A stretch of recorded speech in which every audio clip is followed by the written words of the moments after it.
चलो आते हैं फोर्थ क्वेश्चन 8.9.1 का fourth question. The angle of elevation of the tower of a tower from a point on the ground which is 30 metre away from the foot of the tower is 30 degree. Find the height of the tower. ठीक है, तो question की meaning क्या है? कह रहा है कि the angle of elevation of top of the tower, किसी टावर के टॉप की किसी ग्राउंड पे स्थित किसी पॉइंट से एंगल ऑफ एलिवेशन कितना मिला है 30 डिग्री, और वो पॉइंट कितना दूर है 30 मीटर। तो आपको टावर की हाइट बतानी है। ठीक है, यहाँ पे कंसीडर कर लो एक टावर, यहाँ पे ले लेते हैं एक टावर है कोई, ऐसे कोई टावर है।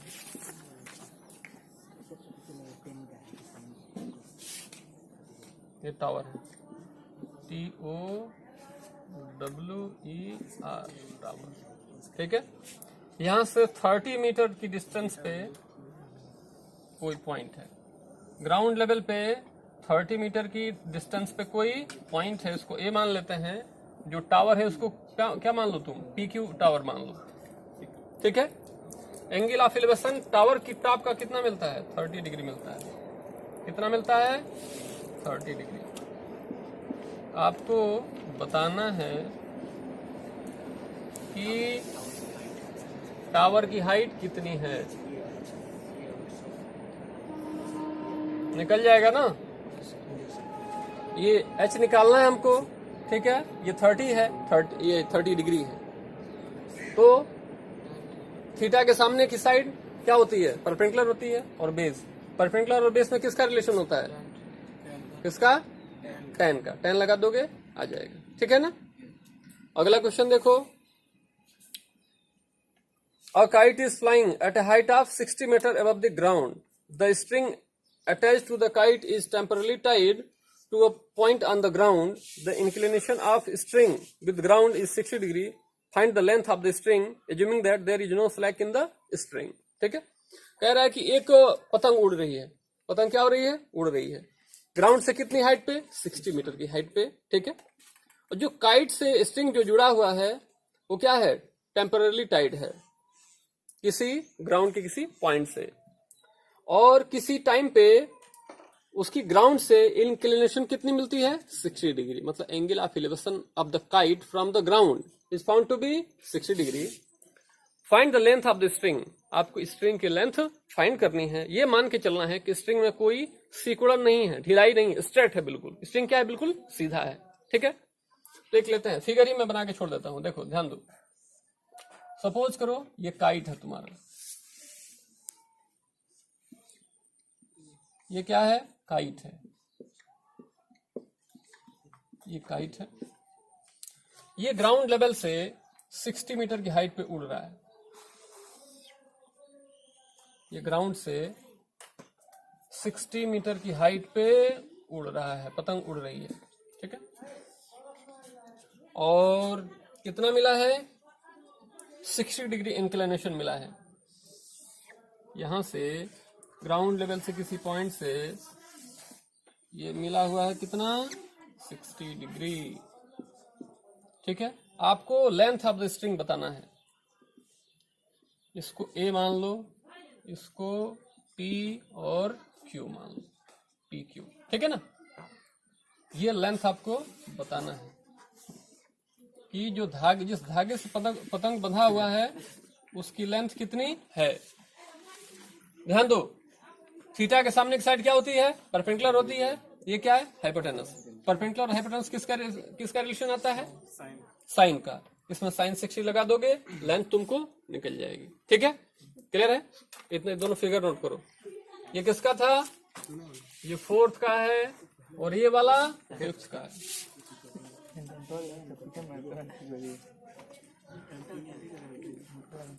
सिक्स क्वेश्चन है।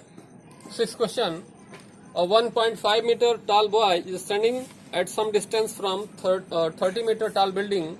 The angle of elevation from his eyes to the top of the building increases from 30 degree to 60 degree as he walks towards the building.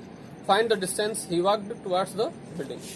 कह रहा है कि एक 1.5 मीटर लंबा एक लड़का है। ठीक है, वो किसी बिल्डिंग से 30 मीटर की डिस्टेंस पे क्या है, खड़ा है, और वो क्या कर रहा है, वॉक कर रहा है। क्या कर रहा है, वॉक कर रहा है। तो वॉक करने के क्रम में उसकी जो एंगल ऑफ एलिवेशन है वो 30 डिग्री से 60 डिग्री हो जाती है जब वो बिल्डिंग की तरफ बढ़ता है। पहले दूर रहता है तो एंगल ऑफ एलिवेशन क्या रहती है, छोटी रहती है। जैसे जैसे पास जाता है वैसे वैसे एंगल उसका बढ़ जाता है। तो बढ़ जाता है 30 से 60। तो उतने टाइम में कितना डिस्टेंस वो बिल्डिंग की तरफ बढ़ा है वही आपको क्या करना है, फाइंड आउट करना है। आइए 30 से 60 के पूरा 30 से पूरा बिल्डिंग 30 से 60 डिग्री होता है। एंगल ऑफ इंक्लिनेशन की बात कर रहे हैं। दूरी कितने की बतानी है सर? 30 से 60 के बीच में। अरे 30 डिग्री पहले यहाँ से मान लो मैं नीम को देख रहा हूँ, नीम का पेड़ है ना, मैं देख रहा हूँ यहाँ से कितना है 30 डिग्री बन रहा है। अब मैं आगे चला गया, आगे जाने के बाद मैं देख रहा हूँ कि 45 बन रहा है। तो कितना दूर मैं आगे बढ़ गया वही फाइंड करना है, ठीक है ना। आओ चलो लेते हैं, क्या है, बिल्डिंग है। क्योंकि यार देखो ये बिल्डिंग है, ध्यान दो, बातें ना करो।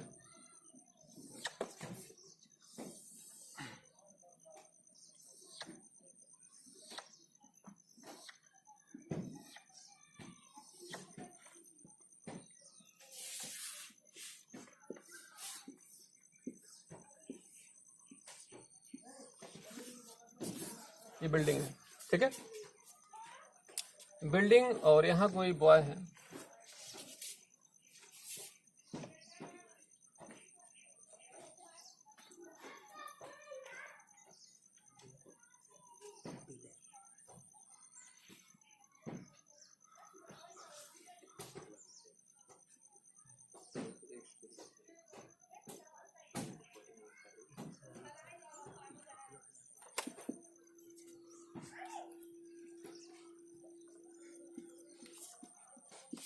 ठीक है, यहाँ पे ये रहता है। कुछ देर के बाद वो चला जाता है यहाँ, ये इस पोजीशन पे आ जाता है।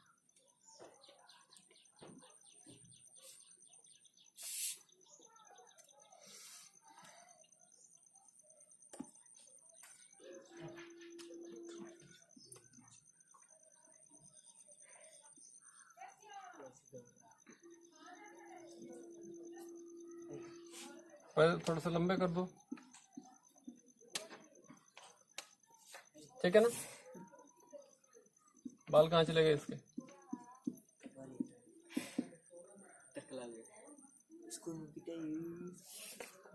ठीक है।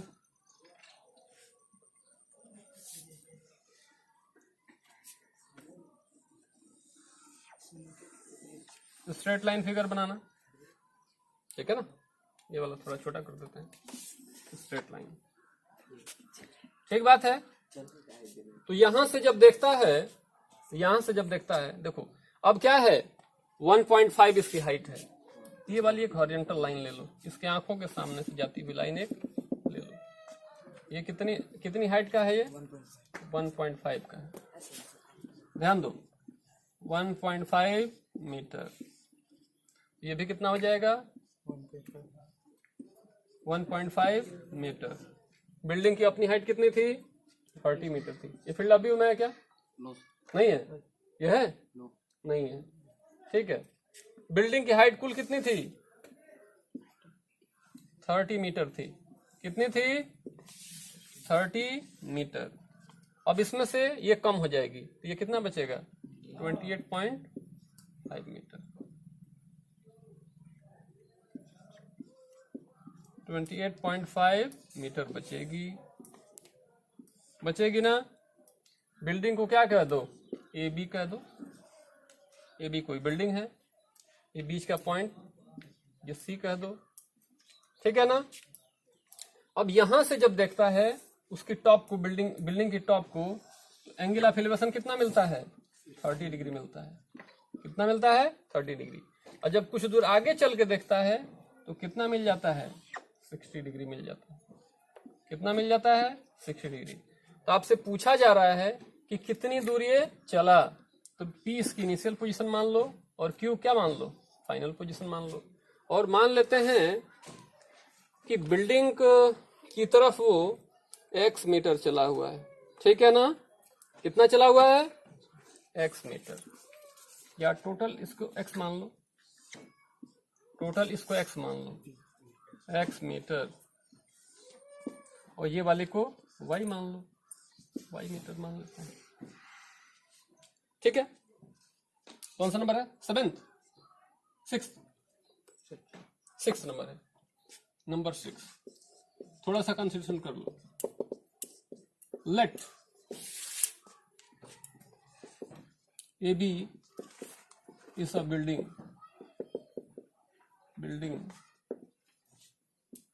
ऑफ हाइट, कितनी हाइट दिया हुआ है? 30 मीटर। पी क्यू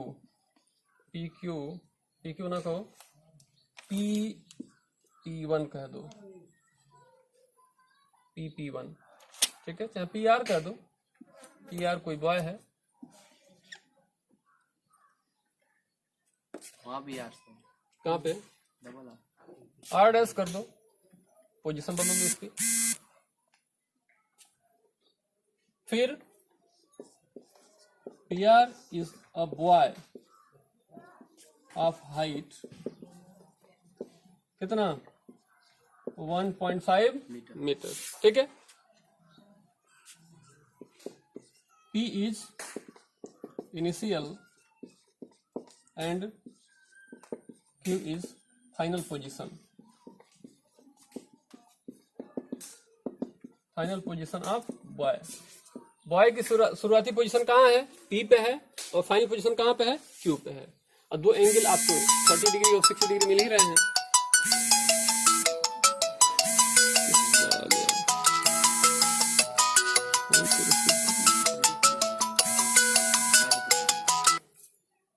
ठीक है, आते हैं तो इसको लेते हैं हम। अब आ जाओ, तो पहले एक बार क्या करें, ये x है तो ये भी पूरा पूरा क्या रहेगा? x रहेगा, और ये y है, ये पूरा पूरा y रहेगा।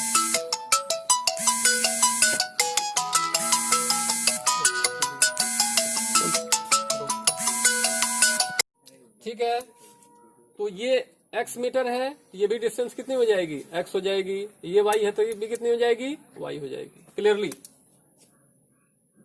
फिर सपोज, कितनी बार लेट करोगे? एक बार सपोज करो। सपोज जो PB जो डिस्टेंस है वो कितनी हो जाएगी? RC हो जाएगी। PB और RC दोनों मिला के कितना हो जाएगा? x metre. और जो तुम्हारा PQ है वो RR डैश होगा। PQ equal to RR dash equal to y metre. कितना? y metre.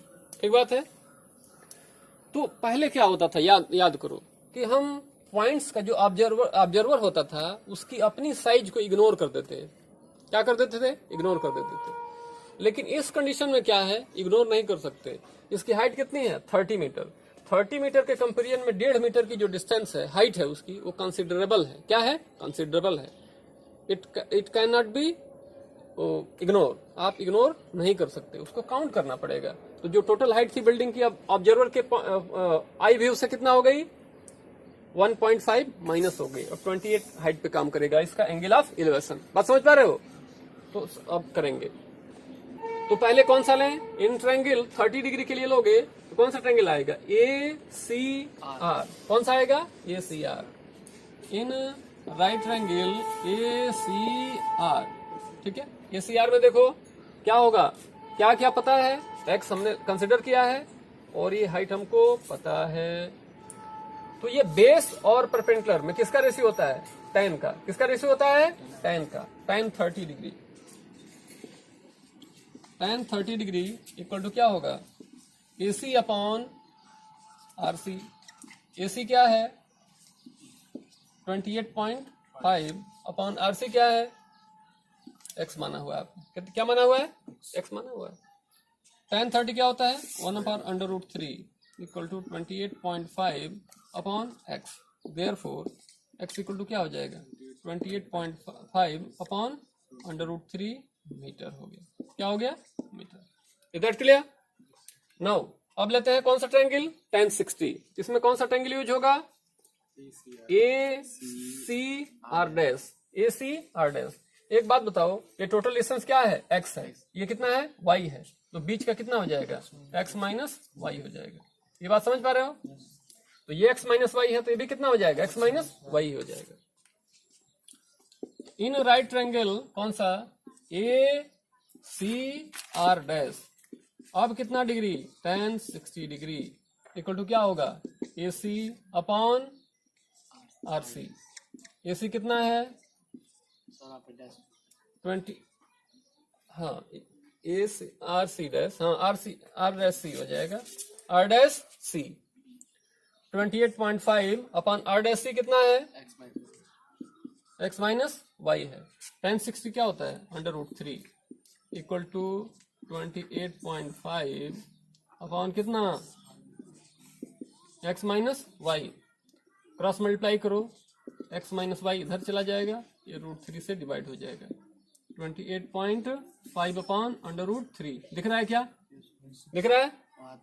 इक्वेशन नंबर 1 इसको डाल दो।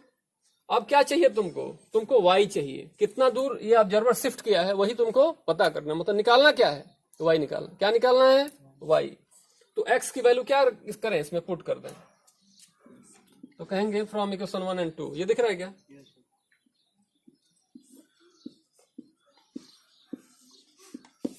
फ्रॉम इक्वेशन 1 एंड इक्वेशन 2, 1 और 2 से देखो। x है, उसकी जगह पे क्या रखोगे?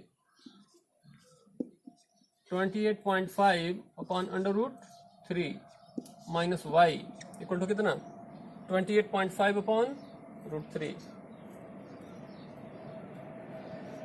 ये गलती हो रहा है ना, यहाँ पे गलती हुआ है। देखो ये गलती हुआ है ना, क्रॉस मल्टीप्लाई करेंगे 28√3 होगा। कितना होगा? 28.5 √3। यहाँ पे गलती हुआ है, ठीक है। अब x की वैल्यू क्या होगी?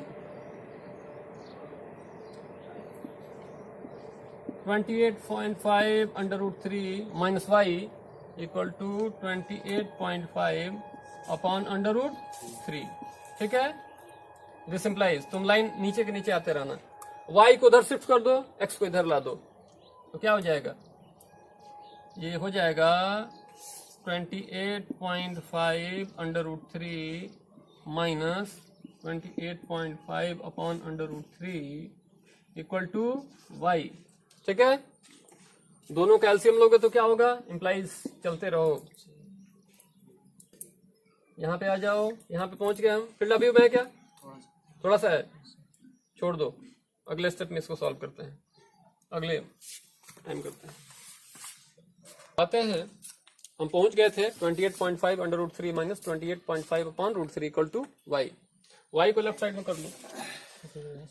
इन दोनों कैल्शियम क्या होगा? ध्यान दो, इन दोनों कैल्शियम क्या होगा? √3। इसका डिनोमिनेटर कुछ भी नहीं है तो 1 हो। √3 को जब लोगे √3 से मल्टीप्लाई होगा, क्या हो जाएगा?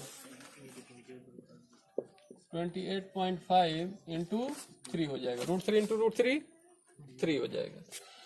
माइनस कितना? 28.5। 28.5 कॉमन कर लो, क्या होगा? 3 माइनस 1 अपॉन √3। ये 2 बचेगा, 2 से मल्टीप्लाई करोगे तो कितना हो जाएगा? 57। क्या? 57 हो जाएगा, ठीक है। क्लियर? अपॉन √3। 57 को लिख सकते हो 17 इंटू √3 इंटू √3। √3 इंटू √3 3 और 17 3 जा 57 अपॉन √3। नहीं, 19 होता है, 19 3 जा होता है 57। √3 से √3 कैंसिल हो गया। कितना बचा?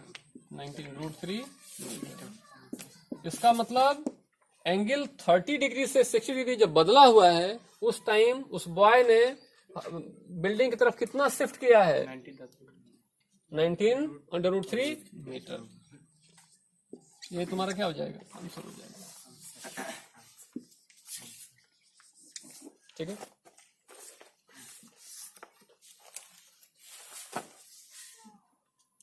Seventh question is, from a point on the ground, the angles of elevation of the bottom and top of a transmission tower fixed at the top of 20 metre high building are 45 degree and 60 degree respectively, find the height of the tower. Height and distance में अगर question समझ में आ गया, figure draw कर लिए तो सब कुछ हो जाता है, लेकिन क्वेश्चन को समझना जरूरी होता है। कह रहा है कि from a point on the ground, ground पे एक पॉइंट है, triangles of elevation bottom and top of a transmission tower. Transmission tower के बॉटम और टॉप को देखने पर क्या मिलते हैं, 45 और 60 मिलते हैं, ठीक है। और ट्रांसमिशन जो टावर है कहाँ फिक्स है, 20 मीटर लंबी हाइट की बिल्डिंग पे वो फिक्स है। हमको टावर की हाइट बतानी है। यहाँ पे एक बिल्डिंग ले लो, सबसे पहले बिल्डिंग बनाओ, है ना, ये बिल्डिंग हो गया।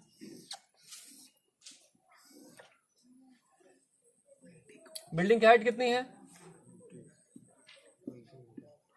20 मीटर है। कितनी है, 20 मीटर।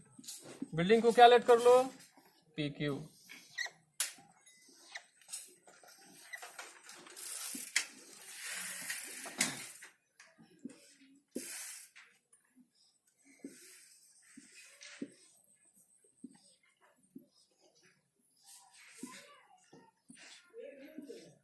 ठीक है, ये बिल्डिंग हो गया।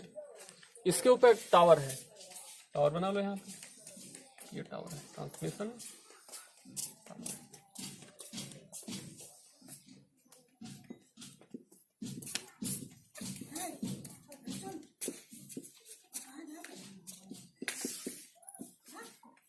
ये टावर है, इसकी हाइट आपसे पूछा जा रहा है, इसको क्या लेट कर लो, एच लेट कर लो। क्या लेट कर लो, एच। इसको क्या मान लो, ई क्यू है, ई क्यू आर कर दो। ठीक बात है। तो ग्राउंड के किसी पॉइंट से तुम देखते हो,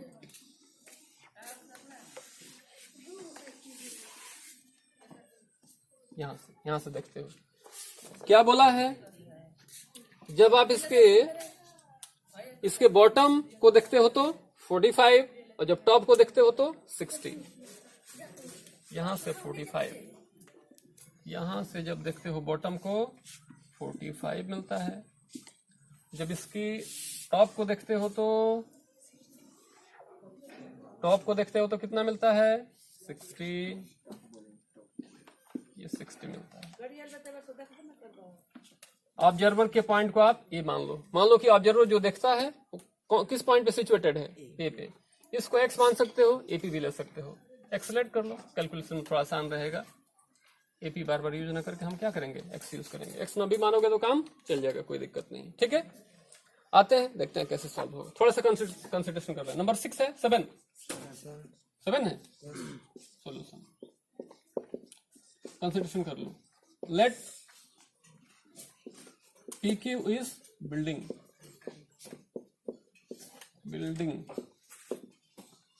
of height, कितनी हाइट का ध्यान दो, 20 metre. And QR is transmission tower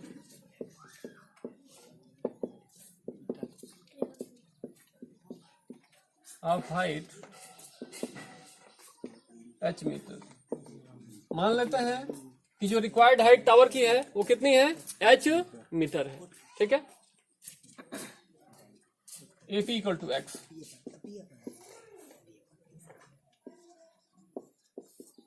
suppose AP equal to X ना भी लोगे तो AP के फॉर्म में भी काम चल सकता है, कोई दिक्कत नहीं। तो देखो हमको निकालना क्या है, h किसी राइट ट्रायंगल में तो बन नहीं रहा है, h किसी राइट ट्रायंगल में तो बन नहीं रहा है। ये 20 जो है वो मीटर, ये राइट ट्रायंगल में बन रहा है। तो ये टोटल हाइट कितनी हो जाएगी, सोचो जरा सा। ये तो 20 है और ये कितना है, h है। तो जो 30 डिग्री एंगल ऑफ एलिवेशन है 60 डिग्री, उसके लिए कुल हाइट चाहिए ना, तभी ना राइट एंगल यहाँ पे बनेगा। तो उसके लिए h प्लस कितना हो जाएगा, 20, h प्लस 20 मीटर। दिख रहा है क्या, नहीं दिख रहा है, नहीं दिख रहा है इधर।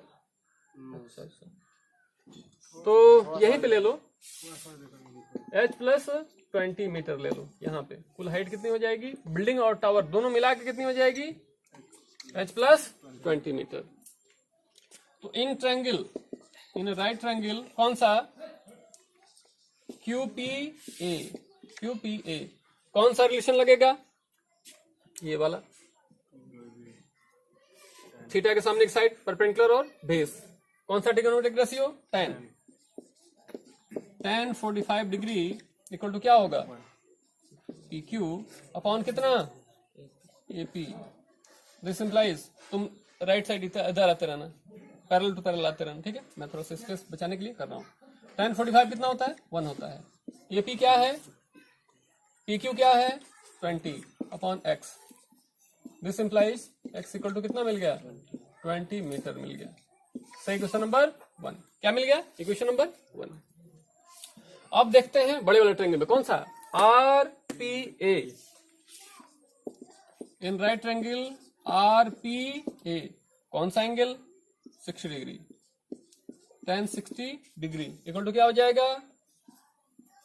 PR upon AP। PR कितना बेटा? H plus 20 upon AP 20 X है, X इक्वल टू X लिख लो, पहले X लिख लो। tan 60 क्या होता है? √3 equal to H plus 20 upon X की वैल्यू कितना मिला है? 20 फ्रॉम इक्वेशन 1। कहां से यूज किए? इक्वेशन 1 से। क्रॉस मल्टीप्लाई करो, क्या होगा?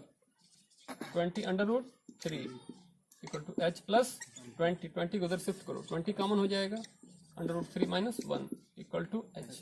देयरफॉर H इक्वल टू क्या मिलेगा? 20√3 माइनस 1 मीटर। ये तुम्हारा क्या हो जाएगा? आंसर हो जाएगा। ये आसान ही है, करो। A statue 1.6 meter tall stands on the top of the pedestal. From a point on the ground, the angle of elevation of the top of the statue is 60 degree, and from the same point, the angle of elevation of top of pedestal is 45 degree. Find the height of the pedestal. ठीक है? Pedestal का मतलब क्या है? तुम देखते हो, कहीं भी गए होगे, बड़ी बड़ी जो मूर्तियां, ओपन मूर्तियां रहती हैं, लगाई जाती हैं, स्टेचू, पुतला लगाया जाता है। ऐसा नहीं होता कि जमीन पर से पुतला शुरू हो जाए, उसका कुछ ना कुछ फाउंडेशन बनाया जाता है। उस फाउंडेशन पे वो क्या होती है, जो स्टेचू होती है वो लगाई जाती है। तो पेडेस्टल का मतलब क्या है? वही इनिशियल फाउंडेशन। मान लेते हैं कि पेडेस्टल है, इसको पेडेस्टल मान लो, यहाँ पे पेडेस्टल है।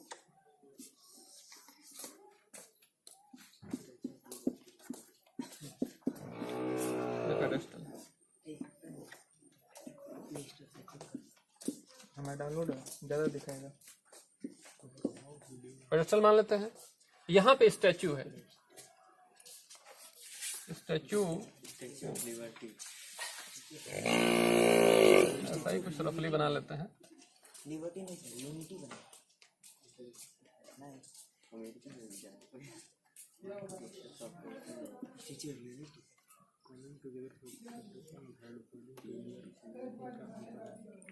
ये कोई है,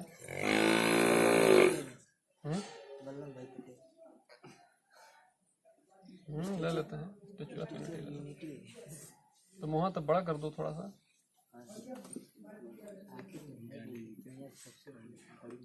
ठीक है? बाल तो कम ही थे, कम ही रखते हैं, बाल तो उनके कम ही थे, ठीक है? ग्राउंड लेवल के किसी पॉइंट से जब इसकी टॉप को देखते हैं, ये स्टैचू है, ध्यान दो, ये पेडेस्टल है, ये स्टैचू है। स्टैचू के जब टॉप को देखते हैं तो एंगल ऑफ एलिवेशन कितना मिलता है? बताओ बताओ बताओ, कितना मिलता है? 60 डिग्री मिलता है। और जब पेडेस्टल के टॉप को देखते हैं, पेडेस्टल का टॉप क्या है? यहाँ है। स्टैचू का टॉप यहाँ है, पेडेस्टल का टॉप यहाँ है, कितना मिलता है? 45 डिग्री। क्या फाइंड करना है? सर वो भी दिया है, स्टेचू की हाइट। स्टैचू की हाइट 1.6 मीटर दिया है, ठीक है? 1.6 मीटर। और पेडेस्टल की हाइट पूछ रहा है, इसको कितना मान लो? h मान लो। पेडेस्टल की हाइट को क्या मान लो? h मान लो। तो ये कुल कितना हो जाएगा? इधर दिख रहा है क्या? यहाँ दिख रहा है? हाँ दिख जाता है। इसको कम कर दो, दिख जा रहा अब दिख रहा है? चलो, इक्वल हाइट कितनी हो जाएगी? h plus 1.6 metre. ये हो गया, ठीक है। और कुछ डाटा दिया है क्या? नहीं, कुछ नहीं। हाइट ऑफ द पेडेस्टल चाहिए। कंसिडरेशन कर लो सॉल्यूशन। लेट क्या नोमेनक्लेचर कर दो, ए पी क्यू और R. Let P Q is pedestal and Q R is statue. Q R को क्या मान लो? स्टैच्यू मान लो।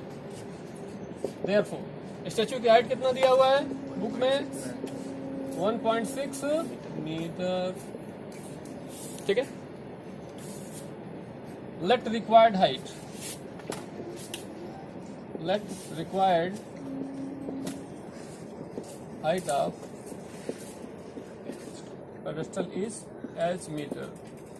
कितना मान लेते हैं? h metre. देयरफॉर जो टोटल डिस्टेंस होगी पी आर या भी होगी, वो क्या होगी? P Q plus Q R, मतलब कि h प्लस कितना? 1.6 मीटर। किसी को कोई प्रॉब्लम तो नहीं है? अब क्या करें? एपी को तुम x मान भी सकते हो, एपी से भी कैलकुलेट कर सकते हो। इसको x मान लो, x की वैल्यू निकाल लेंगे। Suppose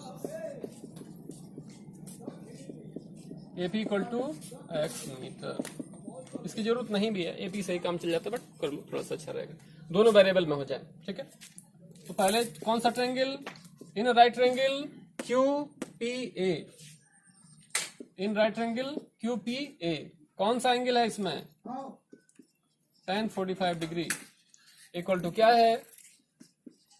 P Q upon A P. P Q कितना है? h है, अपॉन ये कितना है? x है। tan 45 कितना होता है? 1 equal to h upon x। Therefore h equal to क्या हो गया? x हो गया। सही question number 1। In right triangle कौन सा? R P A, R P A. R P में कौन सा एंगल है? tan 60 डिग्री इक्वल टू क्या? P R upon A P. P R कितना है? h plus 1.6 upon A P कितना है? x। x है, ये क्या होगा? √3 equal to h plus 1.6 upon h की वैल्यू क्या है? x के बराबर है। इसको भी क्या कर दो? h ही कर दो। फ्रॉम इक्वेशन 1, किससे? 1 से। तो क्या होगा? क्रॉस मल्टीप्लाई करो, √3h equal to h plus 1.6, ठीक है। h को इधर शिफ्ट करो तो क्या होगा? √3 माइनस 1 h इक्वल टू कितना? 1.6। यहां तक करो, उसके बाद फिर रेशनलाइज करते हैं। नोट करो, यहां तक पहुंच गए थे। √3 minus 1 into h equal to 1.6। इधर इससे मल्टीप्लाई है, उधर जाके क्या होगा? डिवाइड होगा। देयरफॉर h इक्वल टू क्या होगा? 1.6 √3 माइनस 1। अब क्या करेंगे? इसको रेशनलाइज करेंगे। इसके डिनोमिनेटर कॉन्जुगेट से न्यूमरेटर और डिनोमिनेटर में क्या करोगे? मल्टीप्लाई कर दोगे। क्या आएगा? √3 प्लस 1 अपॉन नीचे √3 प्लस 1, ऐसे कर दो इसको, ठीक है। ये क्या है? x minus Y, X plus Y, X square minus Y square. तो 1.6 √3 प्लस 1 अपॉन √3 का स्क्वायर माइनस 1 का square equal to 1.6 √3 plus 1 upon √3 का स्क्वायर 3 माइनस 1 का स्क्वायर, क्या बचेगा? 1.6 √3 प्लस 1 अपॉन 2 से इसको डिवाइड कर दो, क्या आएगा? 0.8 √3 प्लस 1। यही हो जाएगा रिक्वायर्ड हाइट, ठीक है। ऐसे भी आंसर छोड़ सकते हो या फिर वर्ड में भी लिख सकते हो। Therefore required height of pedestal, therefore required height of समय पे डिपेंड करेगा, समय तुम्हारे पास कितना है, इक्वल टू 0.8√3 प्लस 1 मीटर। ठीक है ना, ये भी ठीक है और ऊपर वाला भी ठीक है, दोनों ये ठीक क्लियर, नोट करो। 9th क्वेश्चन लेते हैं। The angle of elevation of the top of the building from the foot of the tower is 30 degree and angle of elevation of the top of the tower from the foot of the building is 60 degree. If the tower is 50 meter high, find the height of the building. ध्यान दो, question को पढ़ो, समझो पहले। Angle of elevation of top of a building, किसी building का top का angle of elevation from the foot of the tower, tower की फुट से, टावर के फुट से जब देखते हो बिल्डिंग के टॉप को तो कितना मिलता है, 30 डिग्री। और जब टावर की टॉप को देखते हो बिल्डिंग के फुट से तो कितना मिलता है, 60। बड़ा कौन है, बड़ा कौन है इसमें, बिल्डिंग बड़ा है कि हाइट, वो टावर बड़ा है? जिसके लिए एंगल ज्यादा होगा, जिसके टॉप को देखने पे एंगल ज्यादा मिलेगा वही ना बड़ा होगा। एक को देख रहे हैं 30 बन रहा है, एक को देख रहे हैं 45 बन रहा है, इसका मतलब इसके लिए ज्यादा एंगल ऑफ एलिवेशन होगा, वही क्या होगा, ज्यादा ऊंचा होगा। ठीक है, तो टावर की हाइट आपको 50 मीटर दी हुई है, तो बिल्डिंग की हाइट आपको फाइंड करना है। पैरेलल एक दूसरे को जमीन पे यहाँ पे ले लो, यहाँ पे बिल्डिंग कर दो,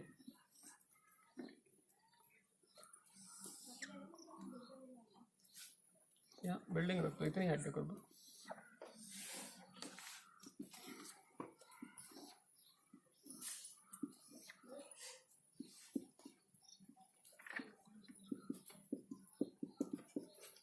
बिल्डिंग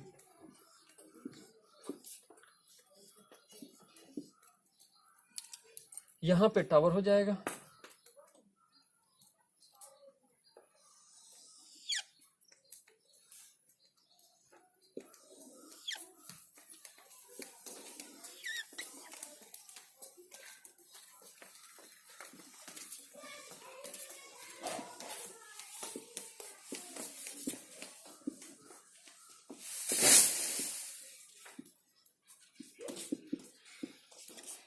ये क्या हो गया, टावर हो गया। टावर को क्या लेट कर लो, ये भी लेट कर लो। बिल्डिंग को क्या लेट कर लो, पी क्यू लेट कर लो। इसके बॉटम से इसके टॉप को देखो, इसके फुट से उसको देखो, ऐसे कुछ। ये कितना मिलता है बताओ, कितना मिलता है, 30, उसके लिए 60। ये 30 मिलता है, ये कितना मिलता है, 60 डिग्री। किसकी हाइट पता है हमको, बिल्डिंग की। Tower is 50 metre high, tower की हाइट पता है। टावर जो है वो 50 मीटर ऊंचा है, तो हमको बिल्डिंग की हाइट पता करना है। ऐसे लेट कर लो, एच लेट कर लो। कहेंगे सॉल्यूशन लेट क्या, A B tower and P Q is building. Therefore tower की हाइट कितना दिया है, A B equal to 50 metre हो जाएगा। Let required height of building, let required height of building is h metre.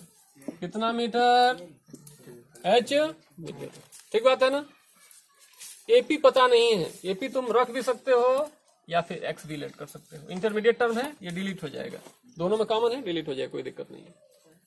Suppose AP equal to X, मान लो दोनों को, इसको भी वेरिएबल ले लेते हैं। सपोज एपी इक्वल टू कितना, एक्स मीटर। ठीक है, पहले लेते हैं कौन सा, ये हमको पता है, इसको पहले कैलकुलेट कर लेते हैं, फिर इसको लगाएंगे। In triangle B A P, in right triangle B A P क्या होगा, tan 60 degree equal to A B upon A P. ये भी कितना है 50 अपॉन AP क्या है x है, ठीक है।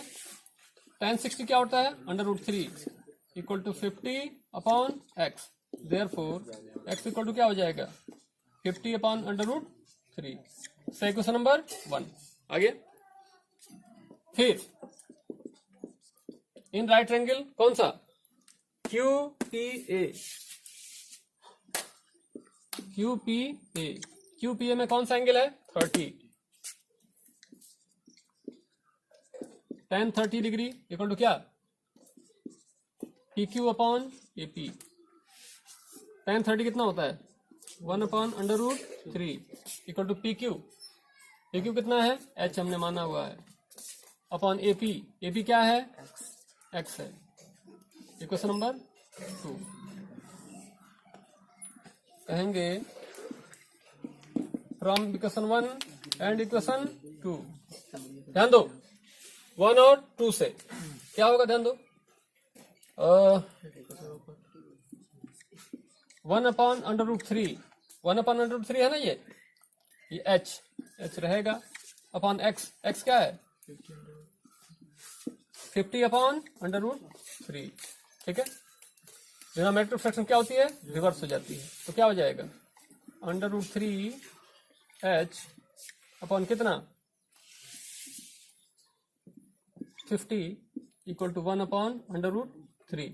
क्रॉस मल्टीप्लाई करोगे तो √3 इंटू √3 3 हो जाएगा। 3H इक्वल टू 50, ठीक है ना।